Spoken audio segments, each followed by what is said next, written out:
Conocí al profesor Escotado simplemente por mi afición vía internet de escuchar radios españolas, y un día, escuchando a un viejo periodista que sigo de hace muchos años en una emisora que se llama Es Radio, decía: no se pierdan las entrevistas que tuve al publicarse el tercer tomo de Los enemigos del comercio con Antonio Escotado. En mi vida lo había conocido, pero vi los videos y dije: este señor es de verdad.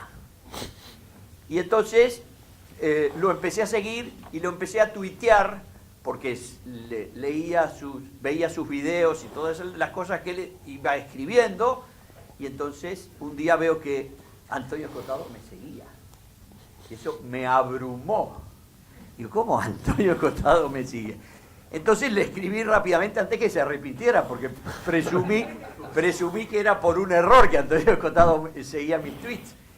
Y entonces le dije: maestro, esto es un honor que nunca me imaginé que me brinda la red de redes.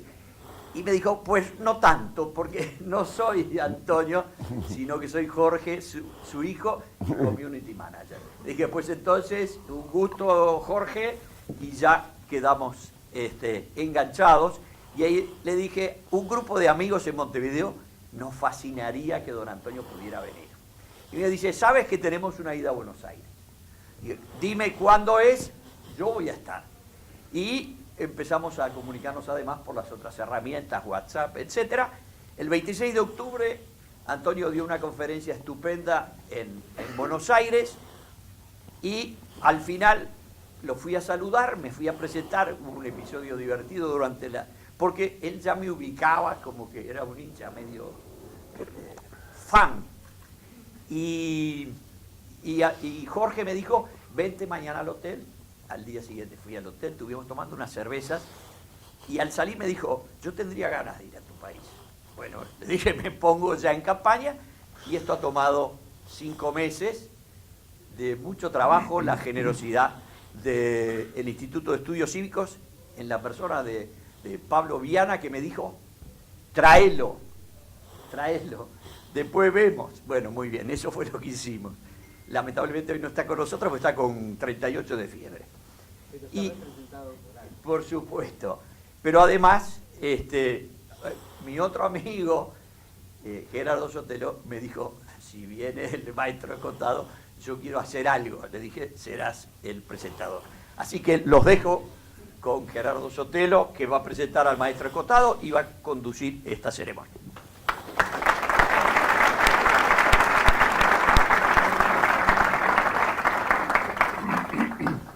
Bueno, muchas gracias. Para mí es un gran honor estar aquí presentando a Antonio Escotado. Solo espero que se me cumpla el otro sueño, y es que Paul McCartney me invite a tocar alguna canción. Dejémoslo, por ahora eso está en stand-by. También estaba la avenida de Escota del Uruguay. Antonio Escotado nació en Madrid en 1941, pero pasó buena parte de su infancia y su adolescencia en Río de Janeiro.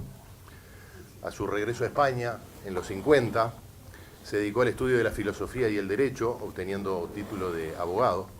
Su primer libro fue Marcuse, Utopía y Razón, en 1969, y su trabajo de tesis, La conciencia infeliz, ensayo sobre la filosofía hegeliana de la religión, censurado por su ateísmo escandaloso para algunas almas sensibles de la época, fue publicado posteriormente en la revista de Occidente y obtendría el premio de la Nueva Crítica en 1972.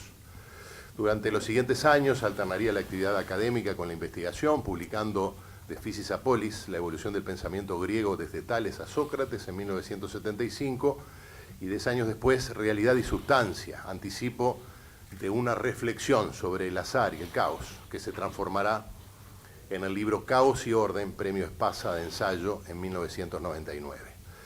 Historia General de las Drogas aparece en el 89 se ha convertido en una obra de referencia calificada por su amigo Fernando Sabater como una nueva fenomenología de la conciencia.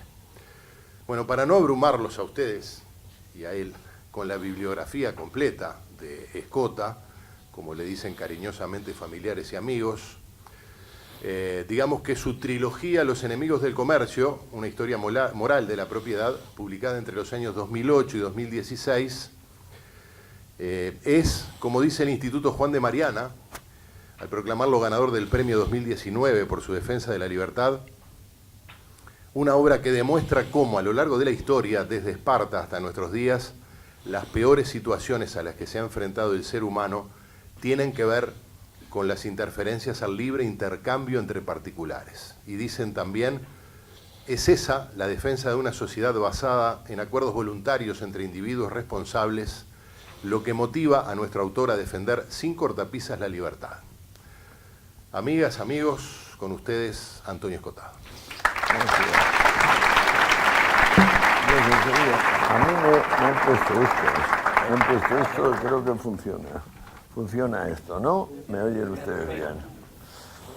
Bueno, muchas veces me preguntan que qué tesis tiene Los enemigos del comercio.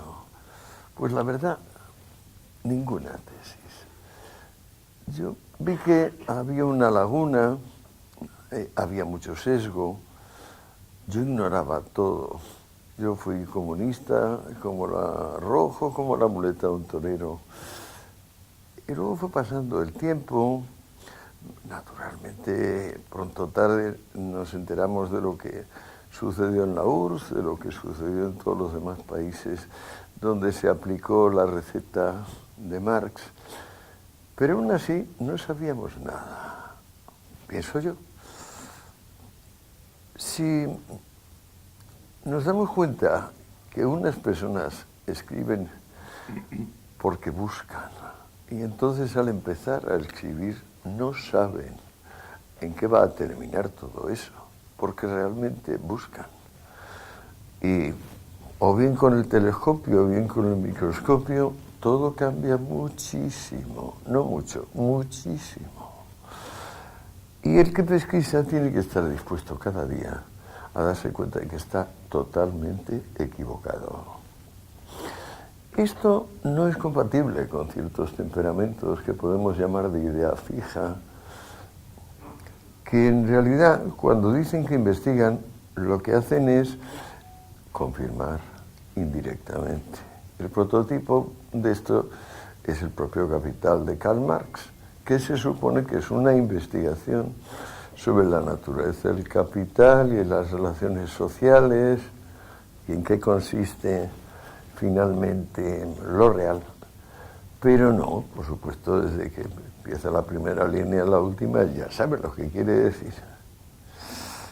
Bueno, Los enemigos del comercio no tiene tesis y notando lo cálido de Conrado y de Jorge y los pocos amigos uruguayos que tengo, viendo que voy a estar ante ustedes, esto de no tener tesis se puede plantear de una forma mucho más concreta. ¿Qué hago? ¿Improviso como siempre? Pues yo soy un lenguaraz, me organizo como las persianas. Pues no, señores, no improviso, porque les voy a contar una cosa que yo no sabía y que es tan precisa, tan detallada, que realmente si no tengo el librito aquí para ir mirando en detalle, pues no les cuento nada. Vamos a centrarnos en un asunto muy sencillo. Siglo XIX, Estados Unidos de Norteamérica, sectas comunistas. ¿Hubo sectas comunistas en los Estados Unidos de Norteamérica en el XIX? Yo no tenía la menor idea. De casualidad total cayó en mis manos un extraordinario tratado, el proto-tratado de Sociología de la Religión, escrito por un tal Charles Nordhoff, que emigró a Estados Unidos hacia los 13, 12 años de Prusia Oriental con sus padres.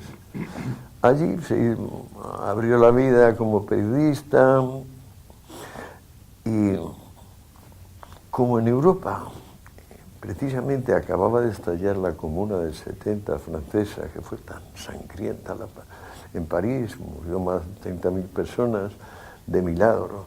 No fue destruido el Louvre, Notre Dame.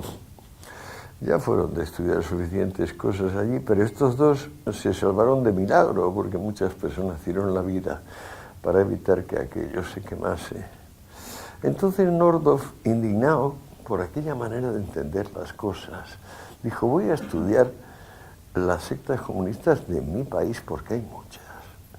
Se tomó como 8 o 10 años y precediendo todos los trabajos que se han hecho de sociología de la religión, quiero decir, esto es 15, 20 años antes de La rama dorada de Fraser, es también muy anterior a la antropología de Taylor. Esto es un libro magistral. Sin embargo, solo estaba en una versión. Ahora veo que con la red, con el crecimiento de la red, ha mejorado muchísimo y se puede leer. Yo lo tuve que leer con lupa. Para que se hagan ustedes una idea, pues se leía tan mal que digo, aquí voy a perder yo un ojo. Pero bueno, vale la pena el material. Para perder un ojo me queda el otro. Además, efectivamente, me operé de cataratas de ese que tenía mal y luego todo ha ido bastante bien. Asunto. ¿Qué nos empieza aclarando Noordhoff? Pues que nos demos, para empezar, cuenta de que los Pilgrims llegaron a Estados Unidos siendo comunistas. No sé si lo sabían ustedes. Compartían todo. Había dos grupos en los Pilgrims. Unos que se pueden llamar aventureros y otros que eran, pues eso, de bautistas, puristas, puritanos, todos indignados por el anglicanismo o por el luteranismo, que les parecían una forma de baja y vil de mal entender las escrituras. Pero ese grupo de 50, si no recuerdo mal, llegaron 1620, sí, 1620. Pues bueno, fueron tan imprevisores que ni se llevaron redes, no podían pescar. Sobrevivieron a duras penas, a muy duras penas, es decir, en 2 años habían perdido más de la mitad del centenar de personas que tenían. Y al pasar esos 2 años, el principal cronista de esa comuna, William Bradford, que fue 30 veces reelegido, porque eran elecciones anuales, gobernador de la colonia, nos cuenta en el diario cosas absolutamente reveladoras y apasionantes. Aparte de la imprevisión de no llevar redes y no poder pescar, pues bien, de vez en cuando caía un pato o un venado, pero su base, la base que es en las agriculturas sedentarias, verduras, grano, que no tenían, fue un milagro que pudieran robar a los indios, un pequeño depósito de maíz. Y luego, con una meticulosidad típicamente anglosajona, germánica, fueron aprovechando cada grano de maíz y plantando. A los 2 años de estar allí, cuenta Bradford, vamos a leerle, en abril de 1623 empezamos a pensar en cómo cultivar tanto como posible fuese. Y tras mucho debatir, convinimos en que cada hombre se encargase de cultivar particularmente, manteniendo todas las demás cosas en común como antes. Esto tuvo gran éxito, pues hizo que todas las manos se tornasen muy industriosas y se plantó mucho más maíz que hasta entonces. Las mujeres fueron ahora gustosamente al campo, llevándose a sus pequeños para plantar, cuando antes alegaban debilidad e impotencia, y haberlas obligado habría sido gran tiranía y opresión. De eso se des cuenta que obligar a las mujeres tiranía, opresión, revela una extrema gentileza de aquellas personas. Muy pocas culturas, imagínense Esparta o Asiria, o simplemente los aztecas, pensando que era una opresión y tiranía poner a las mujeres a trabajar. Los aztecas, recuerdo ahora que, por ejemplo, el destino más noble de la mujer era morir de parto. Pues esto es muy distinto. El caso es que Bradford aprovecha esta información preciosa que nos da aquí, en el año 23, cuando llevan 2 años y pico, esta decisiva información sobre cómo empezaron a salir adelante renunciando al comunismo. Esto va a ser muy gracioso porque las sectas posteriores van a hacer justo lo contrario. Pero aprovecha para reírse un poco de los españoles y de uno de los secretarios de Carlos V, Pedro Mártir de Anglería, que decía que solo los hispanos somos capaces de aguantar tanto, tanta penuria, tanta miseria.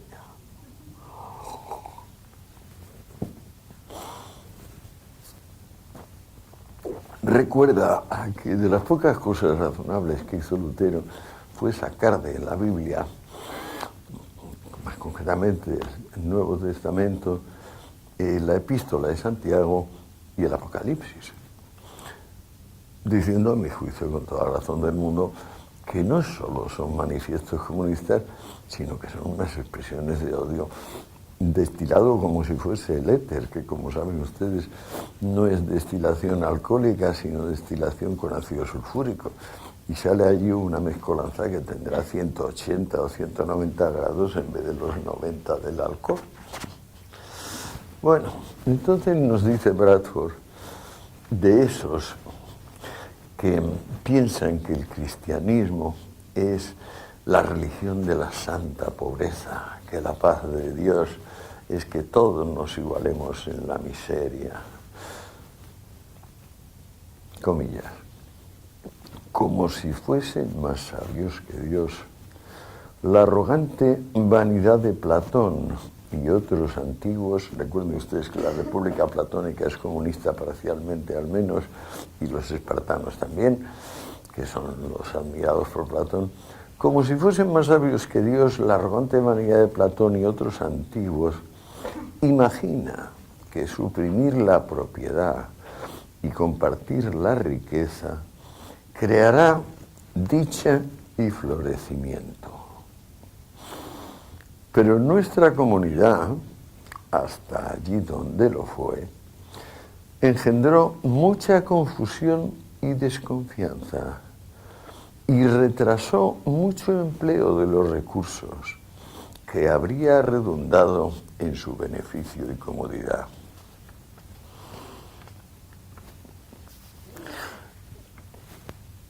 Cierro comillas. Decidieron entonces, pero vuelvo a abrirlas, que Dios en su sabiduría vio un curso de acción para ellos muy superior a la igualdad material.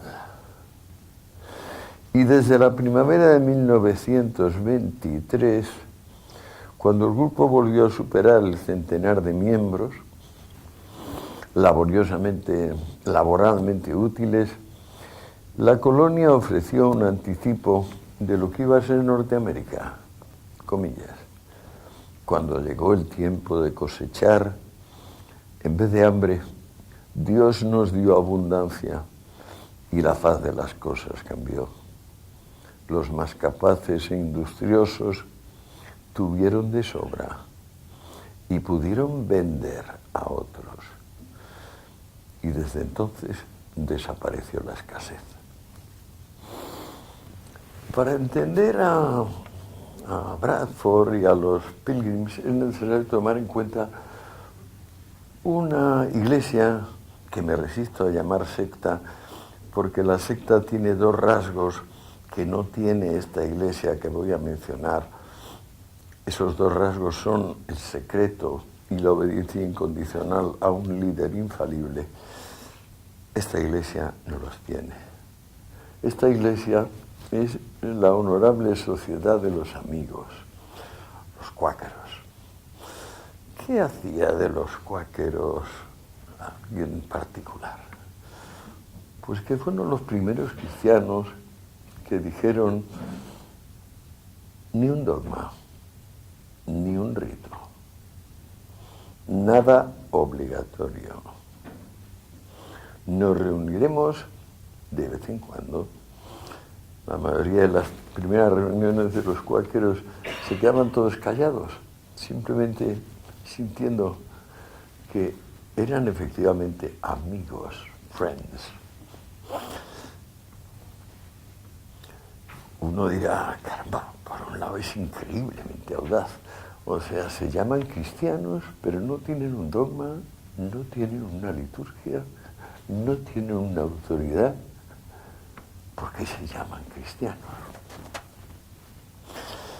Bueno, esto nos lo va a explicar básicamente dos profetas de los cuáqueros, bueno, dos profetas, dos portavoces. Fox, que es, digamos, biografiado por William Penn. A Fox no hace falta mencionarle más que el nombre. William Penn sí hay que recordarle. El padre de William Penn fue un almirante que salvó la vida y consiguió que Carlos II de Inglaterra desembarcase y fuese rey de Inglaterra. Eso no era nada fácil, nada fácil. De modo que Carlos II contrajo una deuda de gratitud perpetua para con el padre de William Penn. Cuando empezaron a llegarle noticias de que Penn y Fox habían creado una iglesia, como les digo a ustedes, una sociedad de los amigos, que así se sigue llamando, pues claro, le llamó a reunión y amenazó con cárcel, amenazó con matarle. ¿Cómo te atreves a semejante cosa? Ya habían encarcelado, incautado a más de 14.000 cuáqueros en Inglaterra y asesinado a unos 14, si no recuerdo mal. Y de aquella reunión, pues sucedió algo parecido a lo que ocurrió con Sócrates cuando fue procesado por la asamblea, la Bulea ateniense. Penn le dijo al monarca, ¿tú te crees que yo tengo la vida, tomo la vida como tú la tomas? ¿Tú te crees que yo tengo miedo a morir como tienes tú? ¿Tú te crees que yo quiero dinero como quieres tú? Me temo que estar muy equivocado. Haz lo que te parezca.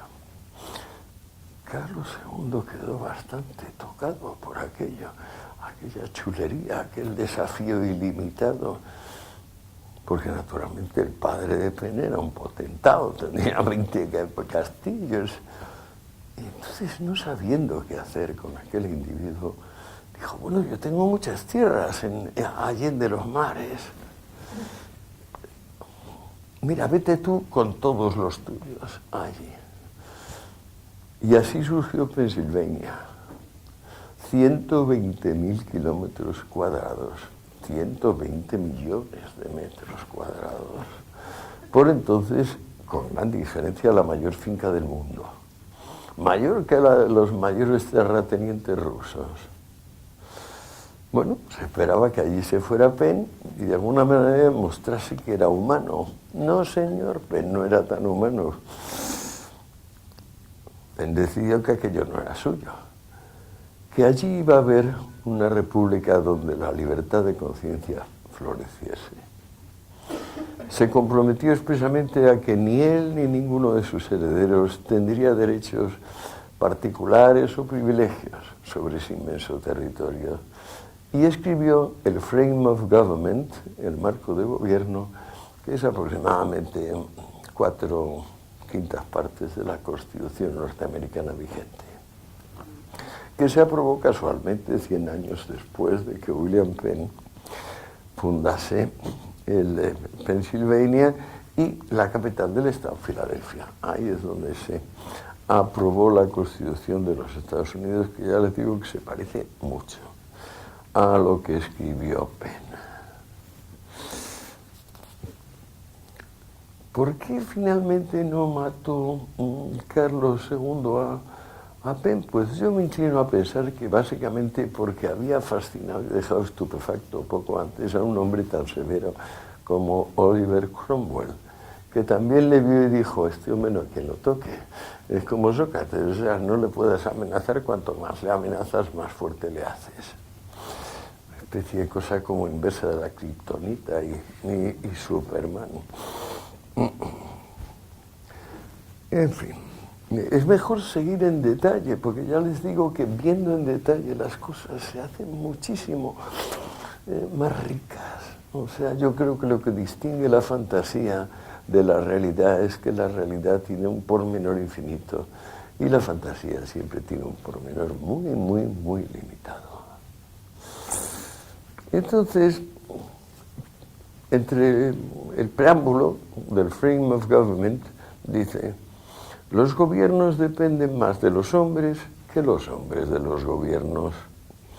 El gran fin es sostener una autoridad reverente para con el pueblo, que le asegure contra el abuso de poder, de manera que las personas puedan ser libres mediante la obediencia justa, y que los magistrados puedan ser honorables gracias a una administración justa. Y aquí viene lo bonito a mi juicio, porque la libertad sin obediencia es confusión, y la obediencia sin libertad es esclavitud. Penn determinó que habría elecciones cada 3 años, ahora son cada 4, y no permitió que llegase colono incapaz de comprar menos de 20 hectáreas, vendidas a un precio ridículo, concretamente a 2 peniques la hectárea. No se había visto, no se ha vuelto a ver un precio parecido para un terreno de esa calidad, en general. Cuando el único texto que Penn escribió aparte del marco de gobierno fue Una vida de Fox, su colega en la propagación del credo cuáquero. Y allí dice de Fox lo que él dice de sí mismo: fue ante todo un civil, como yo. Civismo, digamos, 100% de la vida. Eso quiere decir ni clerical ni militar, claro, pero más que eso, quiere decir algo afirmativo: ciudadano, el que respeta a su vecino como a sí mismo. Naturalmente, esto de pasar de la liturgia al dogma, no se sabe bien cómo, pero permitió a los cuáqueros hacerse con la mayor empresa de su tiempo, que era Merchant Adventurers, la naviera, que también era una entidad de crédito, pero era ante todo naviera, que trasladó al 90% del personal de Europa a América y que también los devolvió con los que tenían que volver de América a Europa. Merchant Adventurers, no se sabe bien cómo, porque los cuáqueros otra cosa no, pero los lacónicos son en gran medida. Merchant Adventurers es de los Quakers desde poco después de llegar Penn a Pensilvania. Entonces, bueno, son los cuáqueros los que, por precios ridículos, aceptan que vengan 6 sectas de las que les voy a hablar. En realidad fueron 7, pero yo les voy a hablar de 6, que algunas no eran comunistas al llegar allí, y tenían en común todas ser iglesias de la segunda venida, es decir, esperar la llegada de Cristo como cosa inminente o casi inminente. Todas iglesias dissenter, como dicen ellos, es decir, independentistas, separatistas, no admitían el credo ni el anglicano ni el luterano, tenían el suyo propio, sus propios reverendos. Y bueno, esta gente empezó a llegar en 1774 con un grupo simpatiquísimo, guiado por una joven analfabeta de Norfolk, que se llamaba Ann Lee, a quien llamaron luego la Madre Lee, que estaba reñida totalmente con el sexo, con buenas razones. Le nacieron 4 fetos muertos y los otros 6 hijos se le murieron antes de cumplir los 4 años. Esto es una cosa difícil de aguantar. Pues la Madre Lee desembarcó en Nueva York en 1774 y para 1790 de alguna manera había creado un grupo muy sólido a su alrededor que se llamarían Shakers. Básicamente porque hacían, al reunirse, unas danzas exorcismo bastante violentas. Tenemos unos cuantos grabados y dibujos de ellos, que hizo que el vulgo le llamase Jumping Quakers, y de Jumping Quakers a Shakers, pues Dios sabe cómo, una metonimia, y ahí lo tenemos.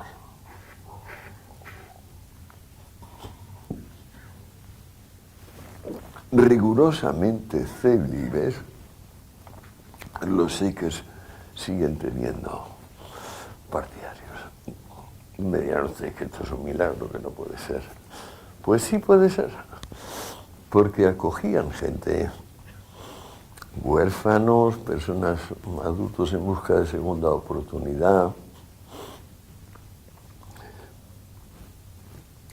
Pueden ustedes mirar en la wiki, por ejemplo, después de la charleta, Shakers, y se encontrarán con absoluta sorpresa, que todavía tienen casas de acogida en Maine, si no recuerdo mal. Tienen aún 12 casas de acogida que construyeron a principios del siglo XIX y que están intactas. Esta gente tenía un rigor a la hora de trabajar que metía miedo. ¿He sido yo el que he hecho este ruido? ¡Qué espanto! Bueno, lo sorprendente de los Shakers es que en 1870, es decir, casi un siglo después de llegar la Madre Lee al territorio, eran unos 6.000, repartidos en comunas que iban de Nueva Inglaterra hasta Kentucky e Indiana. Y para entonces, más de 100.000 norteamericanos se sentían muy orgullosos de haberse criado en alguna comuna Shaker.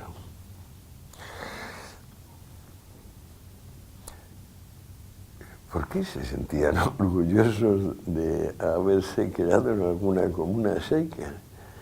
Pues porque esta gente conseguía, para empezar, la genial idea de meter en papel, en sobres de papel, las semillas.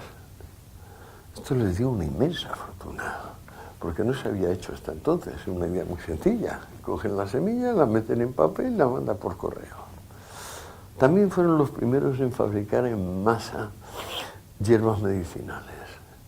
Pero luego, la lista de inventos prácticos de los Shakers incluye, vamos a ver, las pinzas de la ropa, la sierra circular, el arado de tornillo, la escoba plana, la lavadora mecánica, varias trilladoras, plumas metálicas, muchas innovaciones en hilatura, ebanistería e incluso forja. En fin, también les puedo aclarar que todavía ahora, si van ustedes a Christie's, una silla Shaker vale más que una butaca Luis XIV.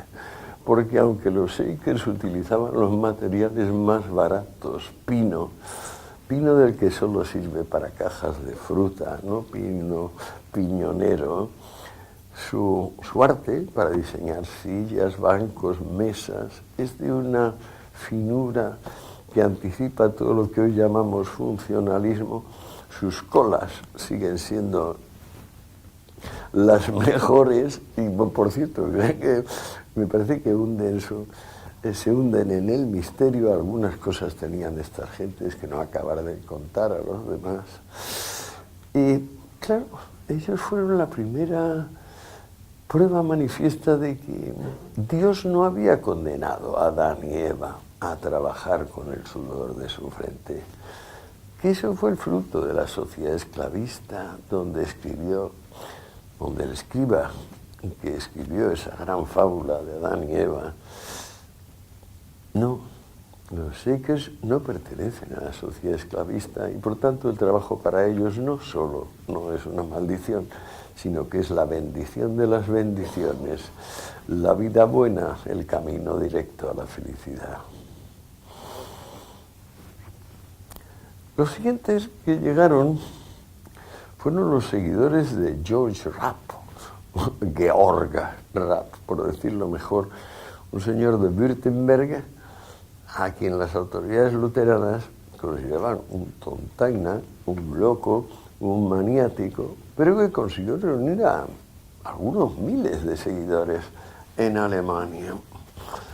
Y gracias a Merchant Adventurers, que se apiadó de los rapitas, pues empezaron a llegar desde 1803. Luego llegaron los zoaritas, de los que les contaré algo, en 1817, los amanitas en el 44 y los auroritas y betelianos en el 45. Y el único grupo aquí que fue autóctono, comunistas, todos, claro, norteamericano, es el de los perfeccionistas. Comprenderán que si no consultas el libro se me habría olvidado todo esto. Estos son detalles increíblemente concretos, ¿sí? Bueno, los 5 primeros grupos se consideran decisivos en la expansión hacia el oeste. ¿Por qué? Porque emplean una energía que desconcierta a propios y ajenos, especialmente a los vecinos. Como ejemplo, en 1805, unos 300 varones rapitas en 6 meses roturan y siembran 200 hectáreas de terreno salvaje, en su mayoría boscoso, transformando los miles de árboles talados y desenraizados en combustible y material de construcción para unas 60 casas de 3 pisos que se conservan, de la iglesia, la escuela y el ayuntamiento, que son edificios de tamaño 4 o 5 veces superior. Lema de los rapitas: trabaja, trabaja, trabaja. Ahorra, ahorra, ahorra. Este es el lema de los rapitas. En fin.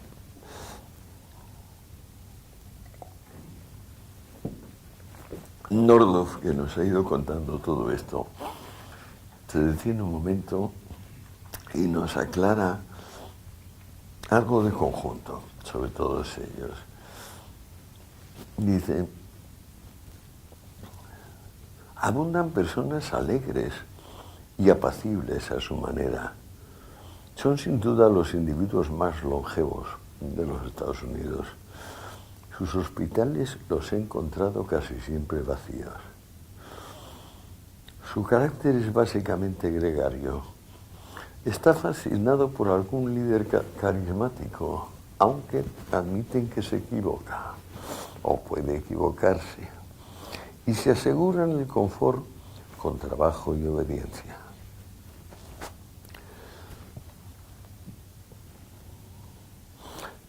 Vámonos un momento a los siguientes, a los zoaritas, que llegaron, estos llegaron en el 3, estos llegaron en el 17. Llegaron 250 de una iglesia que se diferenciaba de la de Rapp, pero que era en este sentido idéntica a los Shakers, que no llegó comunista. Se hizo comunista debido a las dificultades excepcionales que encontraron para salir adelante en el territorio. Es muy curioso que los zoaritas acaben siendo los más ricos de todos, como verán ustedes en un momento. Tan pobres eran cuando llegaron allí que los Cuáqueros se compadecieron y le dieron a cada uno $18. Con esto salieron adelante. Y 2 décadas más tarde habían acumulado, estos 200 y pico, un patrimonio próximo al millón. Pero bueno, este tipo de proeza de ahorro y trabajo caracteriza prácticamente a todos. Luego veremos inmediatamente lo de los rapitas, pero por ejemplo, los perfeccionistas empezaron con un fondo de $5.000 y en 1874 facturaban anualmente 100 veces esa cifra. Otros, por ejemplo, Dios mío, me parece que las cifras son unos 6.000 millones de dólares actuales los que habían producido este grupo 30 años después. Su mano de obra, dice Nordoff, era excepcional por capacitación y actitud. Los granjeros de las vecindades tendían a conformarse con reproducir más o menos holgadamente sus recursos, pero las sectas comunistas coincidieron en una tendencia al crecimiento y la diversificación que se contagiará por osmosis. Cuando no lo haga, esto ya es Nordoff, por imitación consciente. En 1932, la sociedad de Amana, que eran los Zuaritas, que el nombre de los Zuaritas antes de venir de Alemania era Comunidad de la Verdadera Inspiración, una secta pietista fundada en 1714, que luego se llamó Sociedad de Ebenezer, y acabó adaptando el término hebreo Amana, que significa mantenerse sinceros, según el Cantar de los Cantares. Pues bueno, el caso es que la sociedad de Amana vivía tranquilamente en Iowa, con unos amplios territorios, y entonces algunos de sus miembros no sabemos quiénes, puesto que son comunistas y todo era en común. Descubrieron la nevera. Tras la nevera, pues claro, imagínense ustedes lo que es la nevera para el mundo moderno. Descubrieron también el microondas un poco después y fueron los hermanos Zuaritas, pues primero fueron la Amana Refrigeration Incorporated y luego Whirlpool, que es la principal multinacional de estos aparatos. Sigue siendo el que surte a unos 100 y pico países.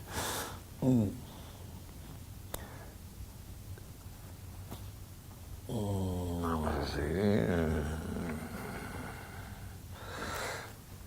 ¿Qué hacían los rapitas, aparte de esa salvajada de agarrar 250 hectáreas, convertirlas en una pequeña ciudad que está todavía en pie, con unos pocos hombres?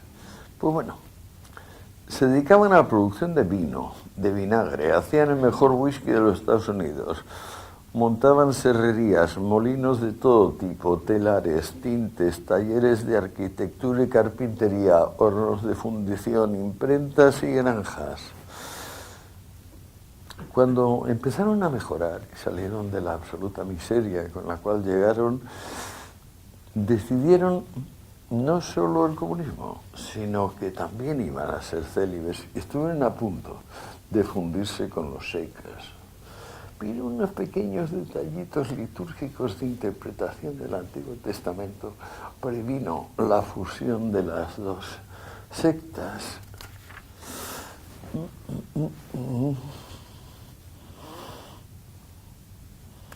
El caso es que cuenta Nordoff que estuvo, claro, para componer este libro 10 años y se tuvo que cruzar del Atlántico al Pacífico y vuelta, porque había entonces unas 72 comunas comunistas en los Estados Unidos de las diferentes sectas que le he mencionado, y me he comido 2, pero creo que iba a ser un poco demasiado. Cuenta que habían logrado que sin ninguna amenaza de castigos corporales, con la única compulsión que significa te expulso si no cumples. Prácticamente todas estas comunidades habían logrado, comillas, que los niños no chillen, las mujeres no chismorreen y los hombres no galleen. A mí me sigue pareciendo portentoso. Sobre todo lo primero. Lo de que los niños no chillen me deja en estado de estupor completo. Rapp llegó a vivir 90 años y es un hombre muy destacado porque tras fundar 3 ciudades, la segunda de ellas, que se llamaba Harmonie, se la vendió a Robert Owen, del que les voy a hablar ahora un momento, que es un grandísimo personaje, uno de los hombres más destacados del siglo XIX en inglés.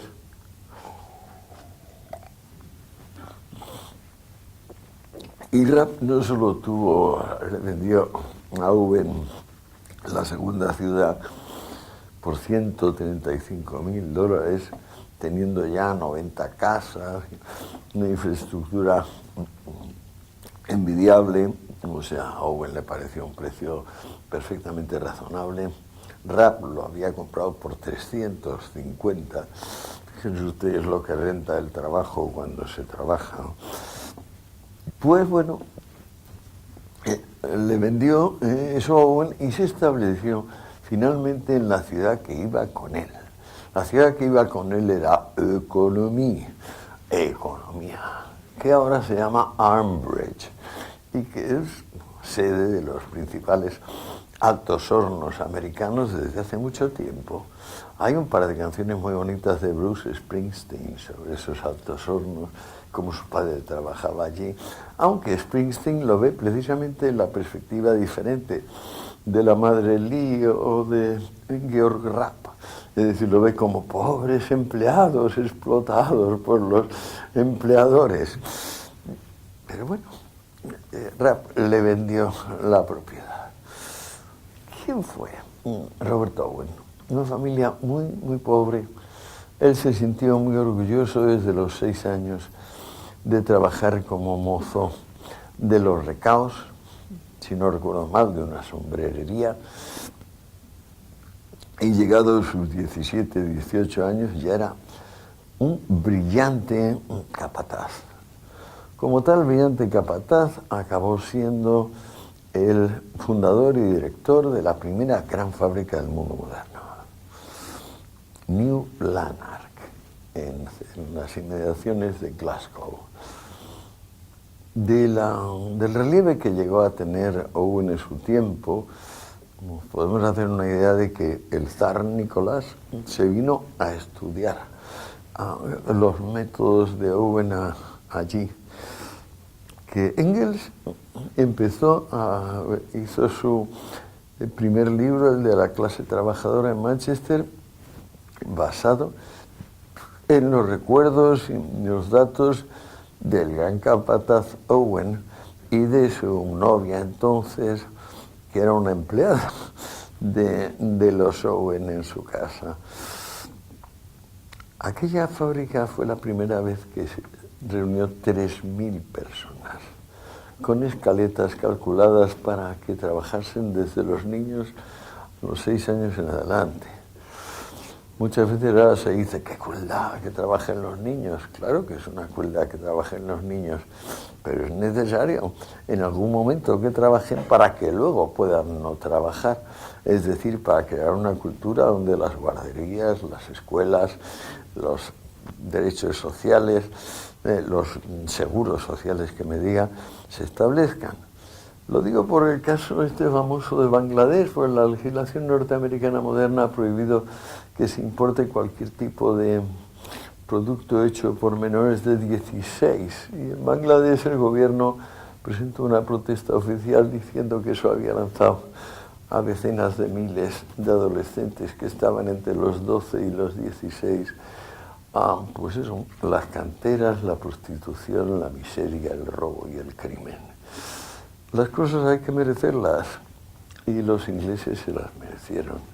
Fue precisamente en New Lanark donde Owen creó las guarderías, las primeras guarderías del mundo y las primeras escuelas gratuitas donde iban los niños. Pero si uno se pone a pensar más tranquilamente, ¿quiénes eran los empleados de las grandes fábricas entonces? Gente que venía al campo. ¿Por qué venía al campo? Porque cobraba un jornal 3 veces superior, porque no era un jornal estacional y sobre todo porque rompía el vínculo de servidumbre que unía a todo hombre con el señor de la zona. La versión victimista de que vinieron empujados por el hambre y porque acercaron el terreno es simplemente como otras de estas desinformada. Desinformada, sesgada y mentirosa. El caso es que Owen era comunista pleno, pero comunista como era Jesús, es decir, comunista del amor.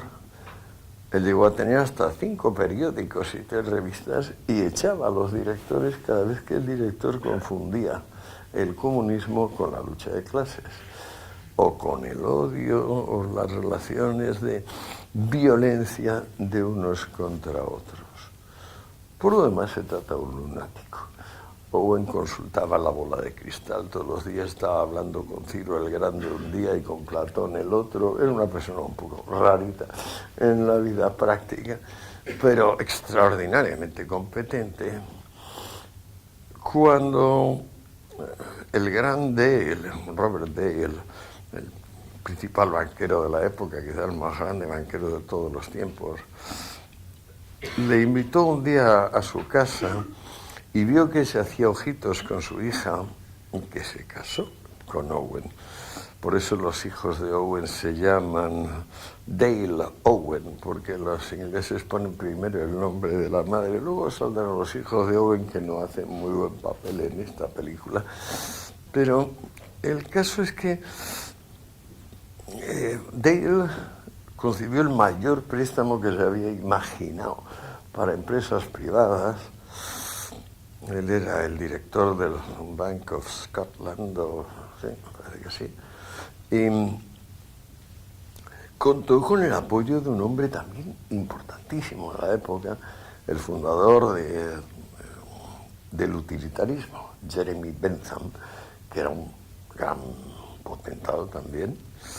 Y entonces entre Bale y Bentham decidieron abrir esta megafábrica, nunca había habido tanta gente, donde trabajaban, ya les digo, desde los 6 años a los 60, toda la familia, porque claro, si uno no tiene otros medios, ¿qué hace con los niños? Los niños no tienen una buena idea.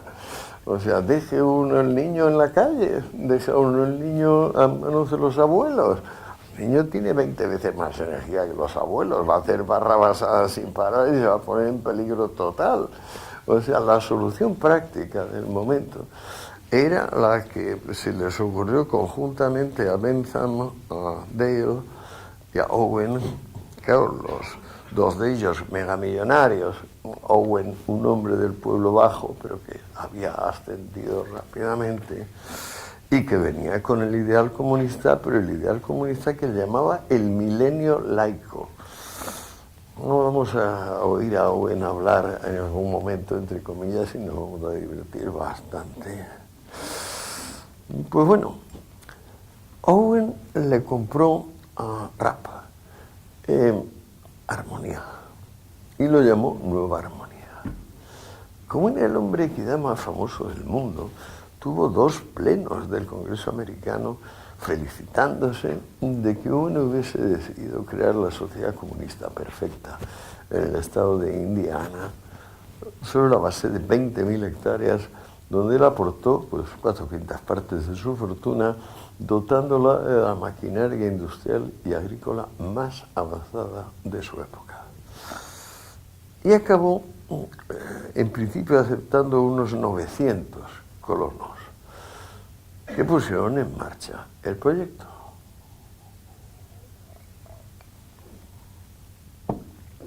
En Inglaterra había por entonces graves problemas políticos muy graves en relación con la ampliación de los derechos de voto, el Parlamento, etcétera, se le propuso a Owen como fue el consultor directo de la corona, no se consiguió. Total, que Owen se tuvo que pasar gran parte del primer año fuera de Indiana.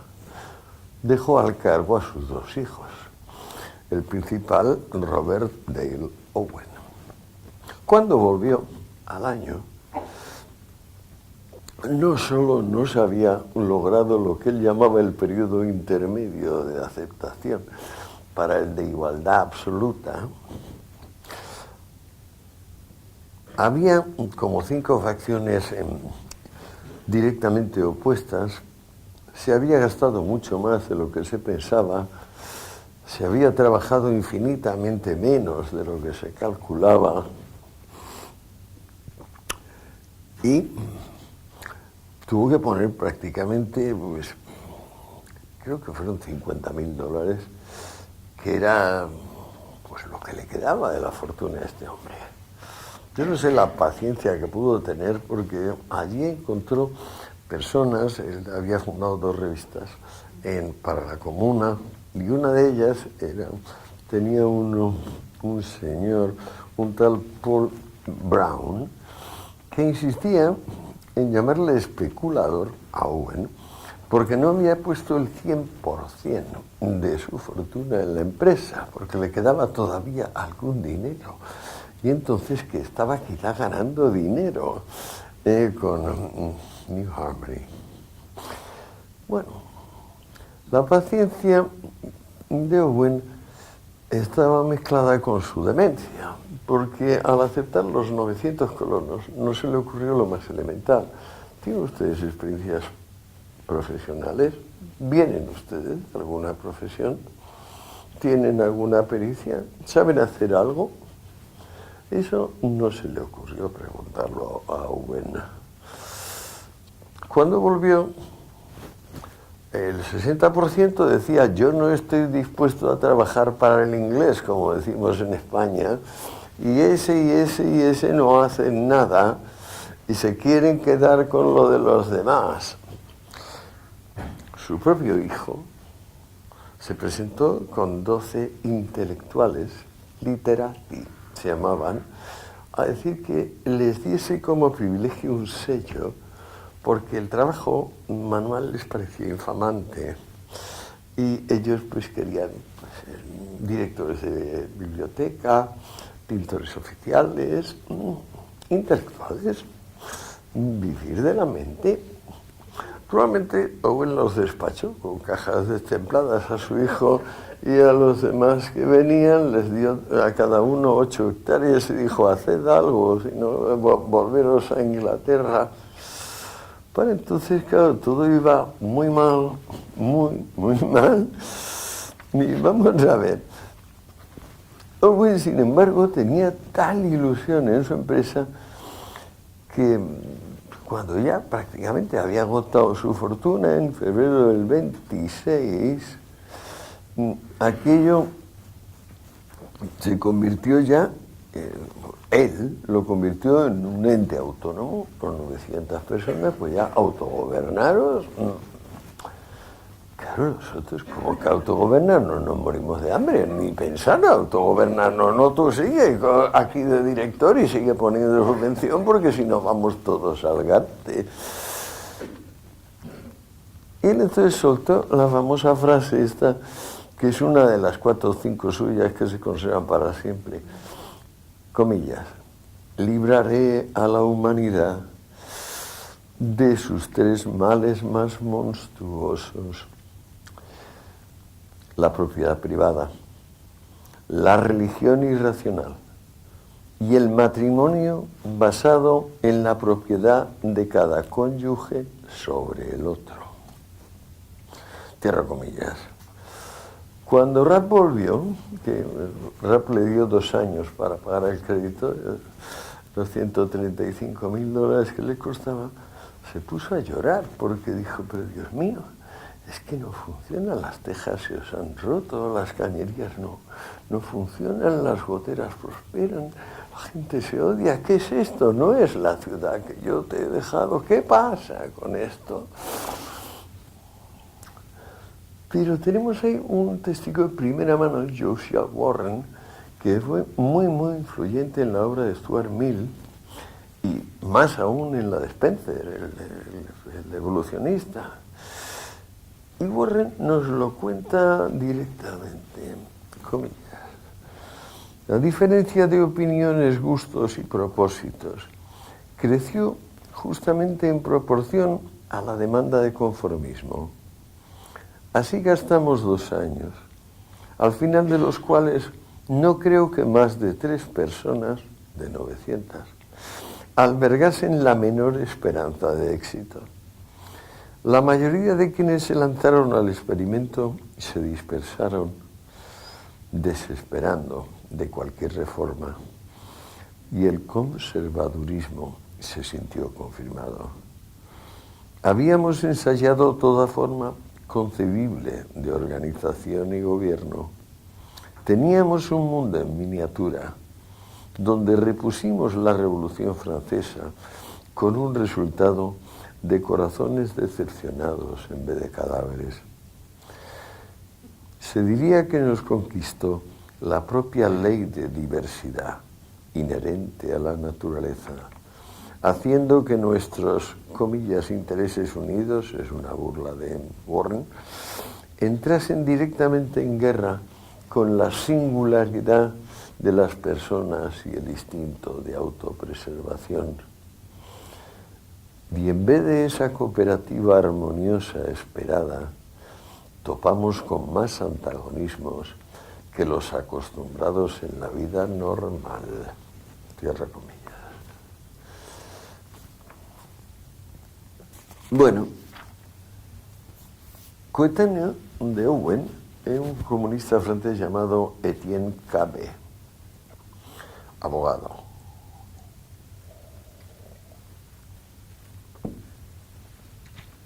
Que se hizo multimillonario, porque en aquella época, acuérdense ustedes, Dickens, Victor Hugo, todos estos se hacían multimillonarios con libros basados en embustes completos. O sea, ya me parece que he dicho varias veces que una señora demandó a Dickens judicialmente porque en varias novelas decía que en Manchester todos estaban cubiertos de carbón y que no parecían negros todos y no se podían distinguir, y que ya había ido a Manchester y parecía muchísimo más limpio y correcto que Londres. Más gordo todavía es el embuste de Victor Hugo, que el personaje central de la novela de Jean Valjean es condenado a galeras perpetuas por un delito que no existe en el Código francés de su época, el hurto famélico, que está expresamente excluido de la jurisdicción penal. Y ahí le mete 1800 páginas y sigue siendo el libro más vendido de la historia universal, más vendido que el Quijote. Pero en fin, el amarillismo complace a las almas de cierto tipo. Pues Etienne Cabet se había hecho increíblemente rico, igual que Victor Hugo o que Dickens, con un libro que se llama Viaje y aventuras de Lord William Carysdale en Icaria. Icaria es un paraíso comunista tipo la Ciudad del Sol de Campanella o la Utopía de Moro. Y entonces con el lema hacia Icaria, y abajo Cabet explicaba, defendemos el dualismo cátaro antimaterialista. Dualismo cátaro antimaterialista. Ojo con eso. ¿Quiénes eran los cátaros? Acuérdense que fueron objeto de una terrible cruzada medieval que los devastó, les dejó sin dinero, los mató, los quemó vivos. Pero los cátaros eran efectivamente la resurrección de los maniqueos. De Manés tenemos un texto original, el Codex, que está en la biblioteca de Leipzig, que por cierto está en internet, se lo recomiendo a todos ustedes, es interesantísimo. este señor es muy rarito, el señor Manes ya tiene 6 cosmologías sucesivas donde intentan fundirse el bien y el mal, pero no lo acaban de conseguir. El caso es que los maniqueos, igual que los cátaros, por eso se dice antimaterialista, consideran que la inmundicia, la podredumbre, todo el horror es lo concreto. Todo lo que tenga pormenor infinito, todo lo que tenga detalle, todo lo que sea sensible, es repugnante, corruptor y fuente de todas las desdichas. Y por tanto ellos son espirituales, de la cabeza a los pies. Pues bueno, con el lema de dualismo cátaro antimaterialista, llegan en sucesivas expediciones a Nueva Orleans en 1846 hasta 1500 cabetianos o icarianos, diciendo, comillas, nuestro programa es el comunismo racional democrático, aumento de la producción, reparto equitativo de los recursos, supresión de la miseria, mejoras crecientes, cierro comillas. Cada uno de ellos hubiera podido partir con más fondos si hubieran tenido paciencia, pero en estos casos las empresas mesiánicas son tan urgentes, parecen tan evidentes, que acordaron irse cada cual con $35. Pues claro, aunque el barco les salía gratis la comida, llegar a Nueva Orleans con $35 y nada más era un problemita, y más si son 1500. Vamos, tan problemita, que prácticamente se quedaron reducidos a un tercio en muy poco tiempo, porque emprendieron viajes a diferentes sitios.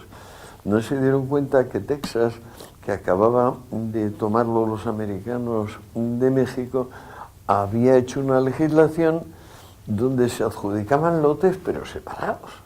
De modo que cuando llegaron los cabetianos se encontraron con que podían irse a muchos sitios de Texas, pero estaban a 500 kilómetros un sitio del otro.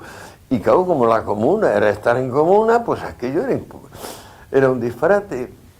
Si hubieran esperado 2 meses, si hubieran llevado el triple de dinero y se hubieran enterado de la legislación tejana vigente, pero no, estas empresas mesiánicas, ya sabes, tienen un enorme entusiasmo. Con ese enorme entusiasmo, pues claro, no hay tiempo para entrar en lo concreto. Lo concreto es material, ¿no? Materialismo. Te lleva fuera de la realidad verdadera, que es la realidad abstracta. Bueno, de milagro, sin embargo, los mormones, otra secta de la cual aquí no hay tiempo para hablar, pero también comunista, acababan de tener unos conflictos atroces en Illinois, donde se habían establecido, porque bueno, se habían producido varios casos de muerte, con ataques, y la milicia del Estado iba por ellos. Entonces, el Brigham Young y Smith, sobre todo, que era el jefe entonces, y rápidamente combinó con Cabet, que acababa de llegar. Oye, yo te doy lo de Nauvoo, donde estoy establecido, y yo me largo para Utah, porque es que si no me van a matar. Y efectivamente para Utah se fueron los mormones y consiguieron un cierto dinerito que le había mandado a Cabet su mujer, porque es que no hay tiempo para hablar de la mujer de Cabet, que era una auténtica arpía, que estaba recibiendo una cantidad de dinero enorme en Francia en las ventas de su marido, pero que no soltaba un franco. De manera que el marido le mandaba cartas desesperadas desde New Orleans y desde Texas diciendo, por Dios, mujer, y la otra ni palabra, ni contestaba, reuniendo millones de francos y los otros allí muriéndose de hambre. Bueno, la señora Cabet acabó siendo una de las potentadas, pero bueno, es otra peli, no nos da tiempo a entrar. En la furia que le entró a Cabet por ver que su mujer le robaba, le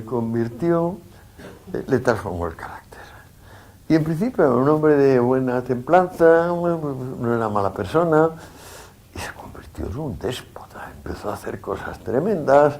Entonces, claro, los sicarianos se dividieron correspondientemente. Unos siguieron al déspota, otros no. El afable patriarca se tornó tiránico, no solo en materia de costumbres, donde decidió privar a las mujeres de voz y voto. Toma, ese era uno de los principios de Icaria, la igualdad de la mujer, sino que derogó lo previsto por la propia Constitución sobre elecciones. Se acabaron las elecciones, muy parecido a Lenin en la Revolución de Octubre. Bueno, revolución, golpe de Estado. A partir de entonces, ¿qué año es esto? Vamos a precisar, ¿no? ¿Nos interesa precisar este año? Oh, no estoy tan seguro. 1848. Pues bueno, a partir de entonces, New Harmony, que era un horror como nos acaba de contar Warren, era un oasis de paz si se compara con Icaria, porque entonces de los 1500 quedan 65, oigan bien, de 1565, y de estos 65, 30 quieren matar de hambre al resto, que es la forma que tienen de hacer prosperar a la comuna. Hay que darnos cuenta de que todas las comunas anteriores, incluido la de Owen, dejaron algo, algún monumento, algo, un establo, una casa, un ayuntamiento, una iglesia, algo. Bueno, pues estos no dejaron nada, los sicarianos, que para promover el ecoturismo, el ayuntamiento de Corning, que es un ayuntamiento tejano actual, ha tenido que reedificar 2 establos que nunca existieron para poder traer a ecoturistas actualmente. Bueno, las reglas de los sicarianos eran sencillas. Toda familia debía vivir en cuartos iguales en casas colectivas con los mismos muebles. Qué cosa más agradable, ¿verdad?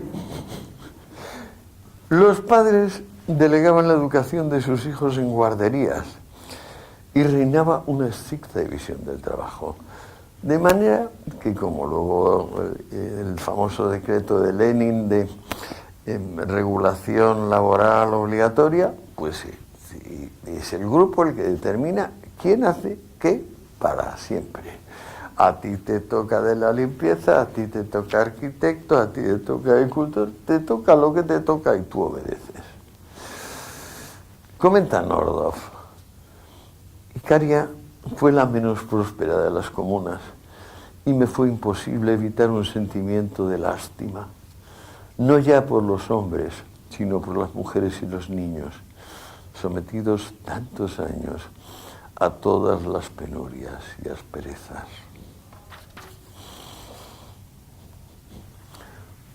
Tercer ejemplo de comuna laica, la granja de los intelectuales, también llamada Brook Farm. Hemos visto 6 comunas comunistas religiosas. Hemos visto 2 comunas comunistas laicas. Nos queda la tercera, Brook Farm. El gran fenómeno sociológico espiritual de mediados del siglo XIX en los Estados Unidos se llama el segundo despertar. Se manifiesta en reuniones campestres, básicamente convocadas por pastores anabaptistas. Dios mío, no, aparte de anabaptistas, la típica debilidad mental de los ancianos, luteranos, bueno, allí en estos campamentos estivales se suple la falta de comunicación de territorios como Kentucky, o las 2 Carolinas, Virginia, e incluso las partes del norte del estado de Nueva York. Y estos encampments o camps son 3 días de sermones donde se dice básicamente: la venida del Señor es inminente, ahora que hemos llegado a vuestra casa, vais a despreciar la oportunidad de limpiarla. Vais a olvidaros de esta única ocasión de tener la casa limpia cuando el Señor venga. Esto se repite prácticamente durante 20 años en los camps y llegan a tener en ciertos casos congregaciones de 50, 60 mil personas. Por supuesto también hay una pequeña infraestructura para dar pues cuartos de baño, bueno, el equivalente de cuartos de baño, sándwiches, salchichas, lo que sea, algo, porque tanta gente, pues 3 días no solo vive de sermón el hombre, y aunque se le dan 3 días de sermones, de este segundo despertar se produce, por una parte, el desprecio de, digamos, los sectores cultos, que consideran que es un brote, un revival fanático, demencial, pero también grupos cultos, realmente cultos, lo ven como una ocasión de unir este brote, digamos, popular fanático con metas realmente espirituales e incluso científicas. Y se crea un movimiento trascendentalista, que les sonará a algunos de ustedes. Las grandes cabezas conceptuales, Emerson, Thoreau, en poesía, la poesía intimista de Emily Dickinson, la poesía torrencial de Walt Whitman, la novela siguiente, que gótica, romántica, de Nathaniel Hawthorne. Todos estos que les menciono están en Brook Farm.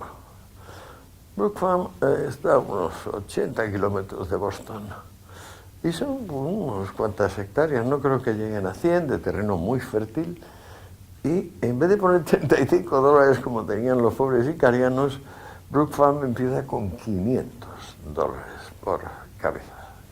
Y es simple, es mantenerse, dar ejemplo al mundo, enseñar que el comunismo es lo bueno y que aquello es perfectamente sostenible y multiplicable. El primero que se va es Hawthorne, que es el tesorero de Brook Farm, diciendo que a él mover estiércol no le va a servir de progreso alguno. Walt Whitman naturalmente desapareció tiempo atrás, Thoreau se va a su cabaña y se queda el pobre fundador, George Ripley, que bueno, prácticamente va a acabar su vida en la cárcel por deudas, debido a que es el que ha promovido el asunto y todavía había prisión por deudas, igual que también, no sé, se me olvidó decirles, William Penn murió en la cárcel por deudas. William Penn, miren ustedes qué justa es la historia. El hombre que regaló Pensilvania, que tuvo que morir en una prisión para deudores que eran distintas de las prisiones para asesinos o ladrones o gente que habían cometido crímenes contra los demás.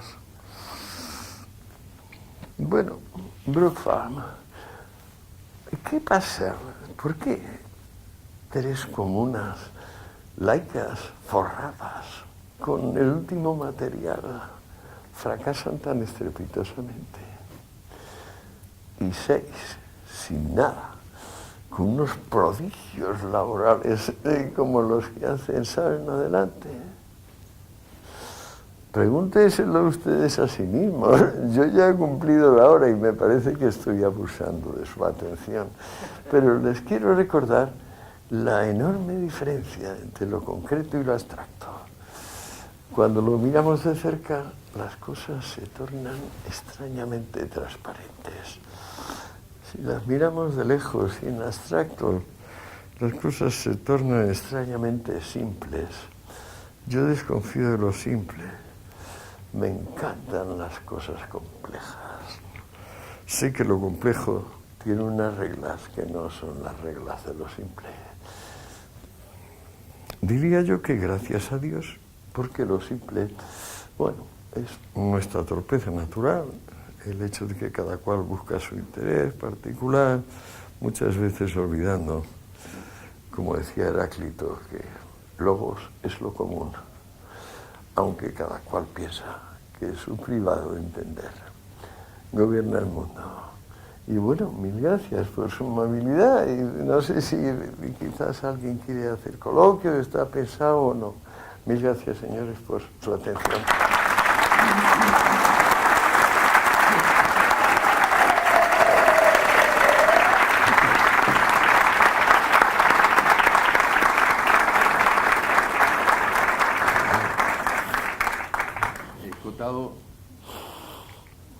Escotado parece además un gran narrador de argumentos para una ficción, para Netflix. Termina el último capítulo y te deja esperando el primero de la segunda temporada. Es que tengo que hablar el jueves. Quedan todos invitados, pero si me permite, o si me permitís, en ese odio a lo concreto, esos enemigos de la realidad, esos idealistas que gozan aún hoy, y a pesar de todas las evidencias acumuladas en contra, yo recordaba lo que fue la experiencia de los kibutzim en Israel. Es inspirada, también son comunistas en el sentido amplio y aún en el concreto. ¿Comuna es eso? Sí, claro. Cómo sigue gozando el idealista y el idealismo de buena prensa, y cómo buena parte de las ciencias sociales, particularmente francesas, pero buena parte de las que derivan de... Es el país rojo, Frankfurt, es el país rojo por excelencia, Francia. Se basan en el idealismo que es intuitivo. Hay una situación hay pobreza, luego hay ricos, o hay ricos, luego los ricos tienen la plata que le falta a los pobres, y después se hace una epistemología en torno a eso que es obvio y evidente a simple vista. Pero cuando entramos en lo concreto, entonces aquellos textos nos parecen idealistas, pero abstrusos y que no responden a ningún hecho en concreto. Vino Angela Davis hace unos días y nos dijo que el capitalismo engendraba racismo. Que toda la evidencia indica lo contrario.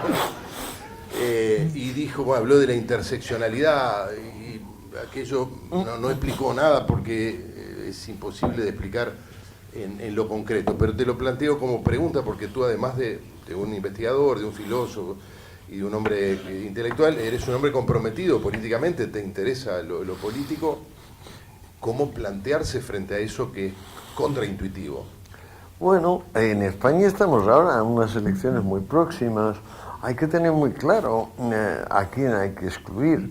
Yo creo que el partido a quien yo iba a votar en principio, Ciudadanos, quizá le vote, no lo sé, pero últimamente está como diciendo que otro nuevo partido que ha surgido, llamado Vox, no es lo que es simplemente los conservadores sin hipocresía, es decir, los conservadores abiertos.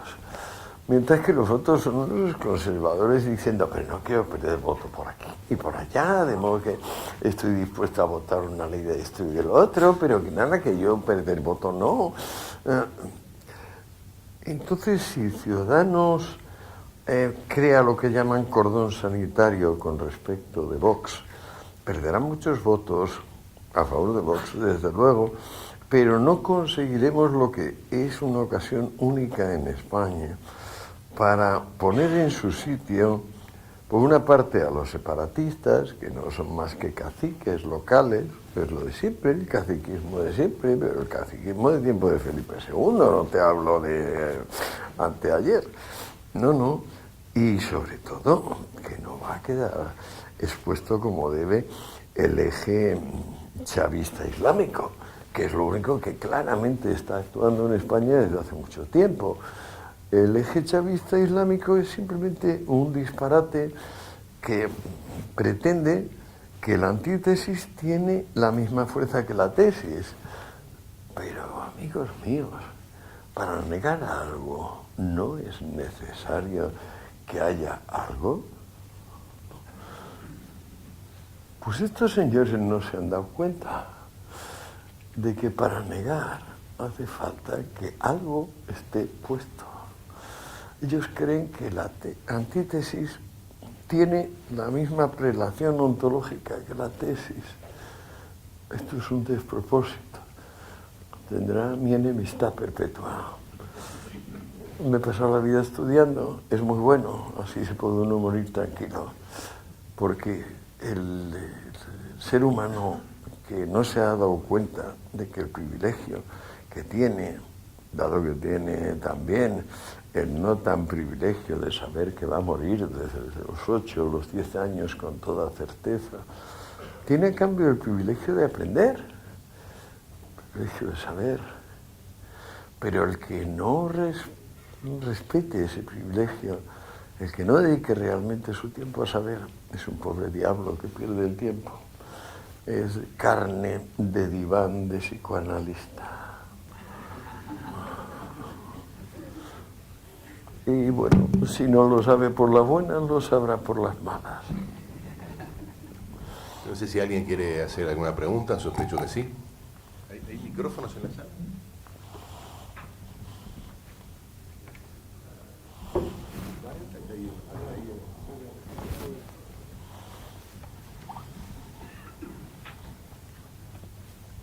Hola, ¿se escucha bien? Perfecto. Bueno, muchas gracias por venir, señor Costado. Mi pregunta es sencilla, son dos. Primero, ¿por qué venir a Uruguay? Y la segunda es, ¿cómo se le gana al idealismo? Miro desde Uruguay, que es una sociedad bastante, que le gusta el dogma y le aterra un poco la complejidad. ¿Cómo se le puede ganar desde poner ideas liberales o de libertades individuales a algo que se aferra al idealismo, a lo simple? Bien, me gusta, me da una oportunidad. El conservador es la contrapartida del liberal, natural, justa. Si a mí se me dijera, ¿estás dispuesto a dar tu vida para que los conservadores, que yo soy liberal, para que los conservadores puedan seguir expresándose? Yo la daría, porque es necesario que los que creen que el cambio es peligroso y va mal tengan al menos voz en el concierto. Entiendo que el liberal está comprometido a la apertura, está comprometido, vamos a verlo más concretamente, con la evolución. El concepto de evolución tiene como contrario el concepto de emanación. La emanación, que domina toda Asia desde siempre, que es el núcleo del pensamiento platónico y neoplatónico, y también el núcleo del segundo principio de la termodinámica, la entropía, dice que la flecha del tiempo nos lleva de sistemas más ordenados a sistemas menos ordenados. Es decir, que la plenitud fue en la guerra, atrás. Y que por delante lo único que cabe es degradación. El concepto de evolución es justo lo contrario. Sabe que de haber algo, lo habrá luego. Que lo verdadero es a posteriori, en todo caso. Y que por eso nuestras células no están programadas para regenerarse, sino para producir espermatozoides o óvulos y reproducirse. Y perder con eso una gigantesca cantidad de energía que nos hace finitos y mortales. ¿Por qué? Porque nadie de nosotros merece ser inmortal. Cuando empiece a haber personas dignas de ser inmortales, no se preocupe, que la célula cambiará la regla de apoptosis, que llama una interrupción de sí misma, y empezará a autorregenerarse.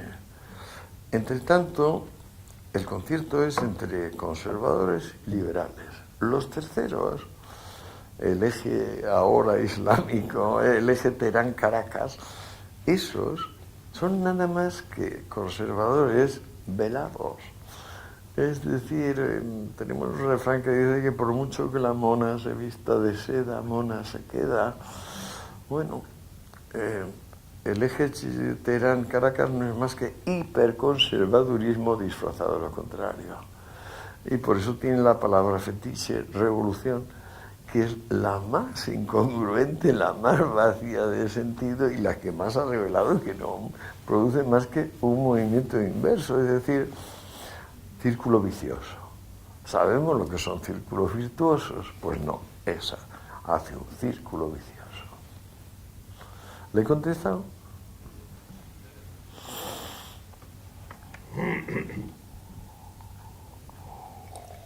Bueno, un privilegio que usted esté acá, en lo que se conoce por el paisito para muchos, ¿no? No sé si ya lo habrá oído. Y en forma personal, muy especialmente emocionada porque tengo una nieta divina madrileña y voy 2 veces por año mínimo a Madrid, que me lo recorro de punta a punta. Mi hijo vive en La Piovera, no lo conocía, pero ahora que vive ahí es precioso.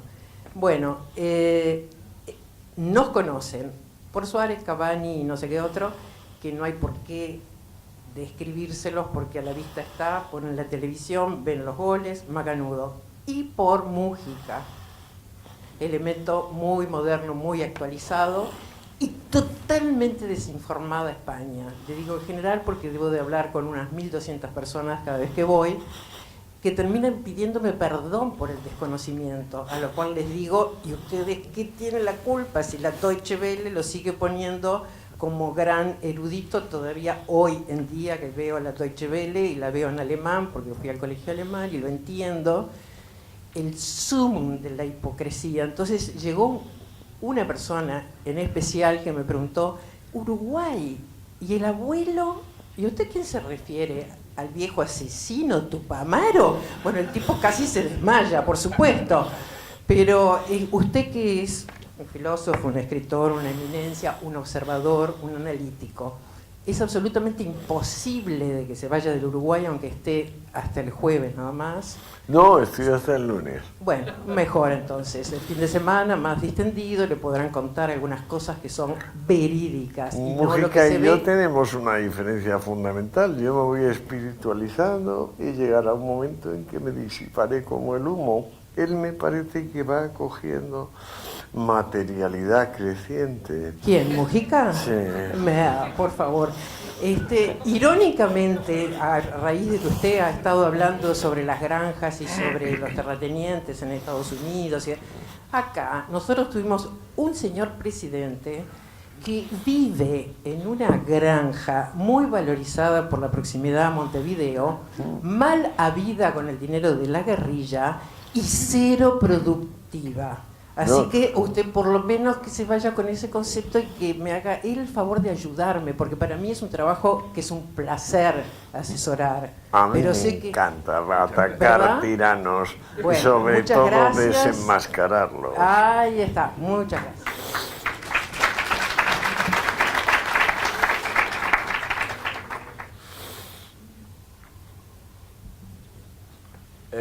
Bueno, muy buena charla. Ciertamente no es la primera que veo. YouTube, una gran Gracias. invención. Eso es lo que ha hecho YouTube, qué barbaridad. Qué bárbaro, sí. Lástima que están en una tendencia hacia el progresismo del que venía hablando y la censura parece ser una de las herramientas que están usando. La pregunta, iba a ser otra pregunta, tenía planeada otra pregunta, pero dado que los temas que tocó, creo que esta es relativamente pertinente. ¿Cuál sería su postura con respecto al cambio climático? ¿Y acaso aquellos que lo profesan no son también enemigos del comercio? Claro, claro que sí. O sea, es que hablan de lo que no saben. Por ejemplo, yo recuerdo, lo he hecho en España, lo que pasa es que eso todavía no ha llegado a YouTube, pero va a llegar. Por ejemplo, yo no recuerdo bien, yo creo que fue en 1130, hubo un endiablado problema climático y no hubo verano. No hubo verano. No se pudo plantar. Al año siguiente murió la mitad de Europa. ¿Eso qué pasa? ¿Que eran emisiones de anhídrido carbónico? No. Bueno, no sabemos suficiente. Sabemos, en cambio, por estudios geológicos evidentes, que en el Sáhara hubo un mar, o sea, la cantidad de moluscos y de esqueletos de peces revelan que aquello fue todavía más lujurioso en vegetación que la actual cuenca del Amazonas. ¿A qué se debe eso? quizás a leves movimientos del eje terrestre que producen cambios de los vientos, y con los cambios de los vientos entonces cambia todo. No sabemos lo bastante, pero los dogmáticos, los que se fueron con Cabet con $35, cuando se hubieran esperado 3 meses, se hubieran apretado a la señora Cabet, se hubieran ido con 300 y a lo mejor les hubiera ido mejor, en vez de matarse los unos a los otros de hambre como hicieron. Claro, es que digamos, el hombre ama el conocimiento, acepta su muerte, se da cuenta de que lo único que puede hacer es saber, se pone a saber, se da cuenta que eso le tranquiliza ante la muerte, que puede morir correctamente, que puede morir sin miedo, pero esto sigue siendo un asunto poco democrático, amigo mío. Vamos a extenderlo. Vamos a decirle a las personas que déjense de paraísos terrenales, como vendió Trotsky y Lenin, ese infierno que nunca se había visto en la tierra. ¿No? Porque es muy fácil pasar de los extremos. Decimos, no, mire usted, nosotros somos aristotélicos, nosotros somos del término medio. Nosotros no confiamos en ningún polo. De modo que, bueno, que usted me dice valiente, pues yo le preciso que temeridad es de bobos, pusilanimidad es de mierdas. Usted tiene que tener un punto medio, igual con todo. Pero claro, hay que usar el entendimiento y también tener un coraje, el coraje de la verdad. Allí hay una...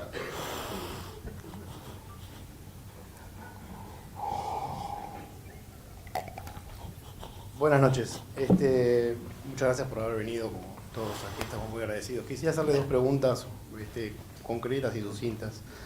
La primera refiere al tema en general de los enemigos del comercio y quería preguntarle por qué es que los intelectuales en general son enemigos de la libertad del comercio. ¿Basta con que el mercado no compre sus productos intelectuales o demás?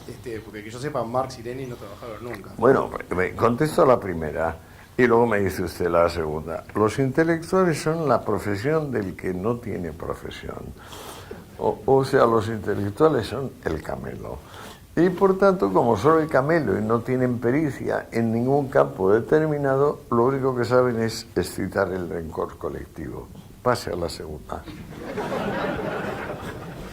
En general, yo me animaría a afirmar que en Latinoamérica hay una especie de cultura compartida por todos los diferentes países, que uno podría resumir, palabra más, palabra menos, en que somos pobres por culpa de otros, ¿no? Siempre es el imperio, es la historia, el opresor, no es culpa nuestra, sino siempre la pobreza se nos vino a impuesta. Victimismo.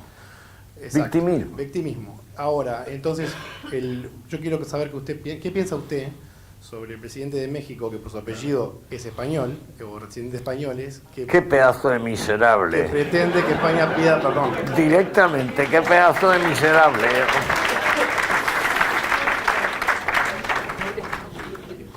Que me deje media hora él y yo con un reloj de ajedrez, 15 minutos cada uno, veremos qué pasa. Hablemos de lo que sea. Menudo miserable. Por acá,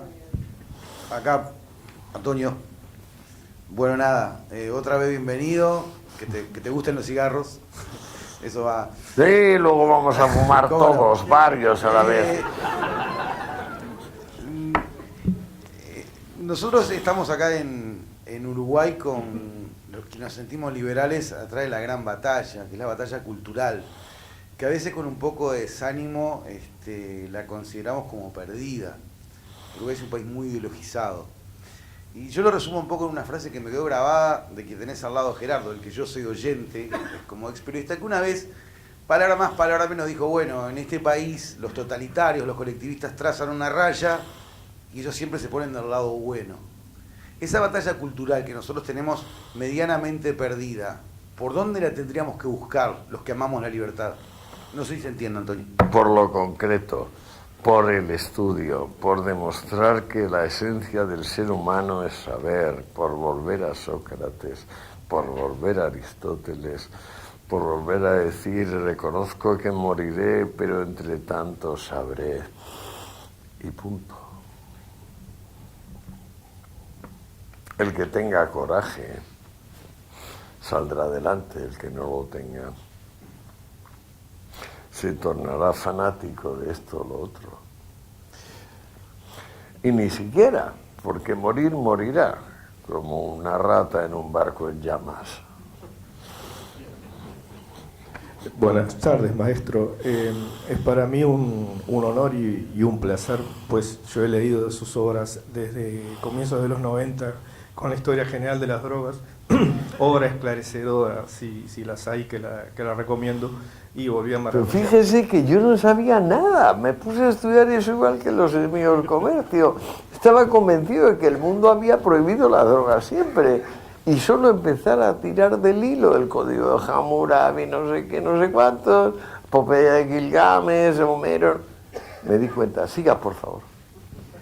Bendita sea su ignorancia, entonces. El caso es que nosotros en Uruguay, en América Latina en general, hemos perdido la usina cultural. La usina cultural ha quedado, siguiendo las enseñanzas de Gramsci, en poder de la izquierda, ¿sí? Y nosotros debemos recuperar la usina cultural, o por lo menos dar la batalla.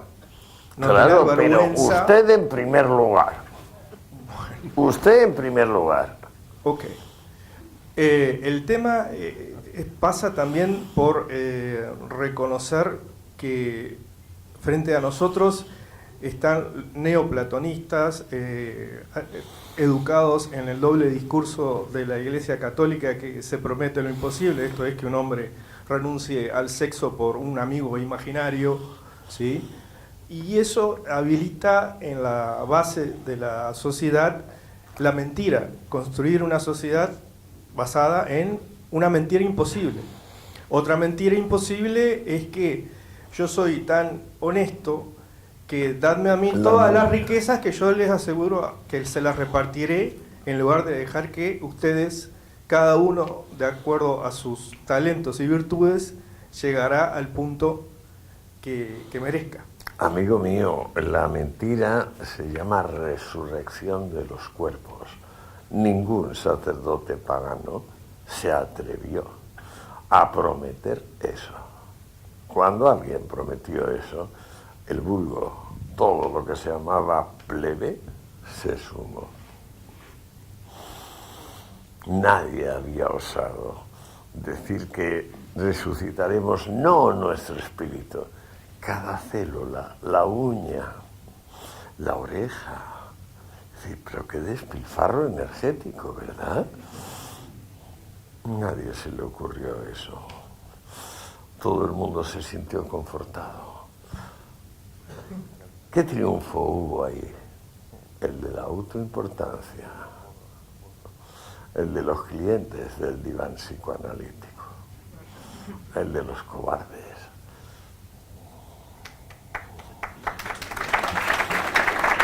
Hola, disculpe.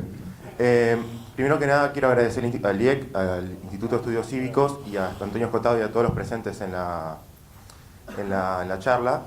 Y antes que nada, en mi infinita ignorancia, porque tengo apenas 17 años y realmente me falta mucho por estudiar. ¿17? Sí. ¡Uf! Quiero decirle que yo tengo una teoría muy vaga acerca de dónde nacen todas estas ideas de odio a lo material y a lo real. Yo creo que todo esto nace por un simple hecho de la envidia, de creer que como el otro tiene y yo no tengo, yo tengo que cambiar la realidad. Como decía Marx, la filosofía no se basa en bueno. Es praxis, hay que meter praxis, no teoría. Sí. Lo que yo digo es que cómo destruimos a la envidia que es intrínseca para mí en el ser humano. Pues recordando que el que envidia admira, que se rinde ante el envidiado. A mí cada vez que me he encontrado un envidioso le he dicho muchas gracias, querido, no sé si te habrás dado cuenta que me has hecho el mayor de los homenajes.